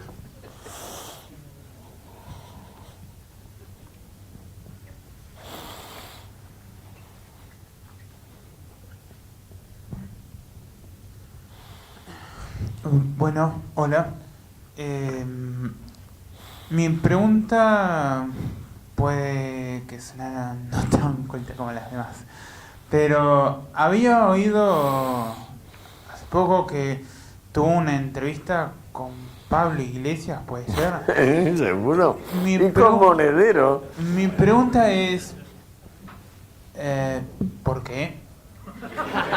No sé qué esperaba, porque me resultó muy extraño sabiendo que era un defensor de la libertad contra, bueno, eso. Bueno, yo tenía, luego nos fuimos a tomar, él se tomó 4 gin tonics y yo 4 tequilas en el bar. Pablo es que no puede evitar la palabra en inglesa O, A-W-E, que nosotros no podemos traducir más que con 2 palabras, temor reverencial. Es temor, pero también es reverencia. En el caso de Iglesias, como en el caso de Monedero, como claro, yo he sido mucho más rojo que ellos cuando era peligroso.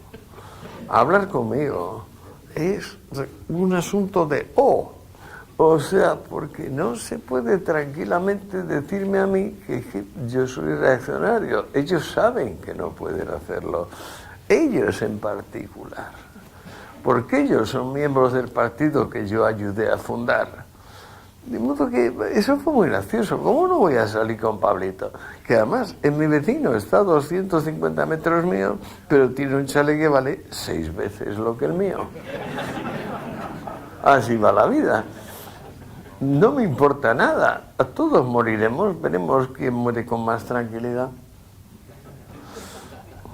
Bueno, buenas noches, don Antonio. Un placer que esté aquí. Y escuchándolo, me enteré que cuando usted estaba en Tailandia se le ocurrió, de alguna manera, comenzar con esta obra, ¿no? Sí. Y concretamente, si mal no recuerdo, usted estaba leyendo a Menger, ¿no? Sí. Y mi pregunta es, ¿qué encontró en Menger o en esa, digamos, teoría austríaca de la economía, la chispa, digamos, que explicaría a los enemigos del comercio? Pues sí, en 2 cosas. Primero, que Menger dice que lo original es el monopolio. Es decir, es el robo a los demás de ser tú el único en algo, en consumo, producción, intermediación, distribución. Y luego, quizá más básico, la comprensión de lo impersonal en el dinero. Es decir, que el dinero no surge porque lo decida alguien y haga un decreto, sino que es una cierta densidad del tejido, no ya económico, el tejido de relación de unos vecinos con otros, el que precipita que del trueque en especie, que era lo válido hasta entonces, resulte inválido, resulte antieconómico y empiece el dinero. Eso fue lo que me cambió me giró la cosa. Hola, acá. Una pregunta cortita, después una más larga. ¿Qué le diría usted a la gente que piensa que legalizar, por ejemplo, la marihuana, que se considera no tan peligrosa como otras, capaz lo formulé mal, a la gente que piensa que legalizar unas drogas por ser más no tan peligrosas como otras, porque el ser humano no se puede controlar y generaría más adictos o... Eso es mentira. Todo el mundo sabe que la heroína ha sido legal 50 años y que no ha habido un solo yonki. El yonki empezó con la ley Vox del 51, que decretó pena de muerte para el que vendiese heroína a un menor. Hasta entonces no había habido un solo yonki y se vendía en todo el planeta sin receta. Pero la humanidad no quiere saberlo. Pura y simplemente es un dato que no quiere saberlo. Y ya está. Yo llevo 20 años hablando, 30 en la televisión con madres contra la droga y no sé qué, y me da pena. Digo, señora, usted le quiere echar la culpa a la droga de una cosa que si viene un hijo mío y le quiere echar la culpa a eso, le pego de hostias que se va a enterar. Y se va a enterar de lo que es una estera golpeada por un bate de béisbol. O sea, no, digamos, hay personas que se dejan gobernar por sus hijos y los niños vienen con los caprichos y bueno, si empiezas por ahí, pues ya estás vencido. pero yo creo que con Historia General de las Drogas, que ya te cuento que yo estaba convencido de que la prohibición era eterna. Fue solamente estudiar los hechos lo que me fue haciendo cambiar. Es lo mismo que ha pasado con los enemigos. O sea que cuando miras las cosas de cerca, ellas te guían. Hay que tener la cortesía, la gentileza, la paciencia de estudiar, eso sí, fuentes primarias para que no vengan con sesgos y no te cuenten películas. Pero es que ahora se os ha puesto a los jóvenes tan increíblemente a huevo. Cada uno lleváis en el bolsillo el saber absoluto de Aristóteles. A ver qué hacéis. Yo no doy ni 20 años a los que usan mal los teléfonos. Gracias. No les doy ni 20 años, quiero decir que no van a vivir más de 20 años. Sería, ¿qué cambiaría? No sé si estudiaste o sabes. No, yo no quiero cambiar nada, yo sé que... La legalización de la marihuana en Uruguay. Que leí tu nota y tenés una opinión, creo que... Bueno, es que luego me he dado cuenta que no sé suficiente. Pues otro vino un periodista ayer al hotel y me dijo que los clubs de consumidores no están siendo perseguidos. En España tenemos un grave problema porque, igual que desde hace mucho tiempo, la prohibición no existe en España, como en gran parte de Europa, o sea, está derogada, es una especie de... La guerra contra las drogas es bla, bla, bla, pero ahí en España todo el mundo toma lo que quiere, cuando quiere y punto. Sin embargo, los que abren clubs de consumidores, o sea, los famosos clubs canábicos, si se encuentran un juez o una jueza de mala leche, les puede arruinar, les puede meter en la cárcel. Entonces tenemos ahora casi 1000 clubs en España y resulta que aproximadamente un 9% está expuesta a la arbitrariedad de magistrados. A mí eso me parece una monstruosidad. Entonces, el periodista de ayer me decía que no, que aquí no hay arbitrariedad, que no persiguen a los clubes de consumidores, pero es que luego me contó una cosa de clubes de consumidores que no tiene nada que ver con España. Es decir, que se entiende por clubes de consumidores que a uno se le permite cultivar 6 plantas.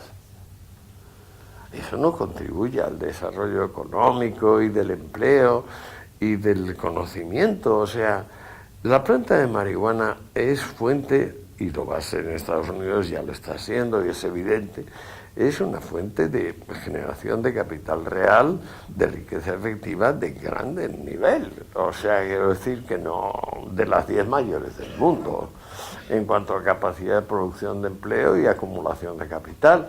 Pero pues simplemente si se utiliza como una reserva científica, es decir, vamos a hacer plantas cada vez más ricas de fumar, que huelen mejor, que colocan más, que estén más especializadas, igual que todo el sector de las plantas. Hace mucho tiempo hicimos con 100 magistrados, 50 y tantos catedráticos de Derecho Penal, 100 fiscales, una propuesta de cómo toda la legislación española se soluciona cambiando 2 artículos. El artículo 2 de la Ley del Medicamento y el artículo 344 del Código Penal. Se lo pusimos muy clarito. O sea, ¿por qué demonios cuando se derogó la prohibición del alcohol, se derogó la prohibición del alcohol en vez de legalizar el alcohol? ¿Pero cómo podemos hacer semejante disparate? ¿A qué viene eso de legalizar las drogas? ¿Pero qué locura es esta? Se tomó un experimento y una iniciativa que era ilegalizarlas. Muy bien, llevamos 100 años. ¿Qué pasó? Pues hay muchos más consumidores, más puntos de venta, más drogas, más, sobre todo, sobredosis accidentales, que es lo que hiere la conciencia, lo que te saca de quicio. Decir, es que sin querer te envenenan en todo el planeta. Bueno, o tiene uno la honradez de recapacitar o no la tiene, pero que la solución sea legalizar, ¿Pero qué dice? O sea, es meternos más. Si teníamos un pie fuera metido en el tiesto, ahora metemos los dos. De ninguna manera. Por encima de mi cadáver. No way. Conmigo no cuentan para esa película. Es grotesco. Acá la ley convirtió en apología todo lo que hacíamos los clubes canábicos. Pero bueno, pero si ya te acuerdas que en Argentina luego me hicieron una orden de búsqueda y captura, pero ya me presenté ahí en Ezeiza diciendo, señores tanguistas, ¿de qué va esto? Y no pasó nada. Allí cantan mucho el tango. Buenas, señor Escotado. Le quería preguntar, ¿cuál usted piensa que fue la diferencia entre sus colegas comunistas y cómo usted empezó a interiorizarse en todo lo que es la escuela austriaca y el liberalismo a lo largo de su vida? Tardé mucho, tardé como 30 años en hacer esa transición y no solo yo, mis colegas, la gente que más admiro y quiero, por ejemplo en España Fernando Sabater, aunque tenga 7 años menos, Fernando fue alumno mío cuando yo daba el primer seminario sobre Hegel, la ciencia lógica de Hegel, y eran 7, 8, y uno de ellos era Fernando. Rápidamente me di cuenta que era una mente privilegiada y lo sigue siendo. Es un tesoro nacional. Y bueno, no es mío, es de, pues somos 3 o 4, se murió Eugenio Trías, pero bueno, van surgiendo más. Quiero decir, tampoco hay que pedirle que el espíritu fructifique en mucha gente, o sea, el espíritu es muy selectivo. Y tampoco tiene muchas ventajas, como no pedimos ni ganar más dinero, ni tener más influencia política, ni nada. Lo que queremos es morir tranquilos. Pues bueno, somos pocos, pero bien avenidos. Antes de terminar esta charla, Antonio, quería hacerte llegar el saludo de alguien a quien conozco hace muchos años y frecuentemente nos escribimos por Facebook y que un día... ¿Ya lo pasaron? Ah, perdón, pensé que no lo habían pasado. No, nada, ahí está. Ahí está. Pero... Nos iremos de inmediato. Di algo. Gracias. Hay libros, Jorge Escotado tiene libros del maestro Escotado, de los media docena. Jorge, mi querido hijo. Y pueden comprarlos y solicitarle la firma. No creo que solicite la firma porque me iré a toda velocidad a fumar cigarrillos. Gracias.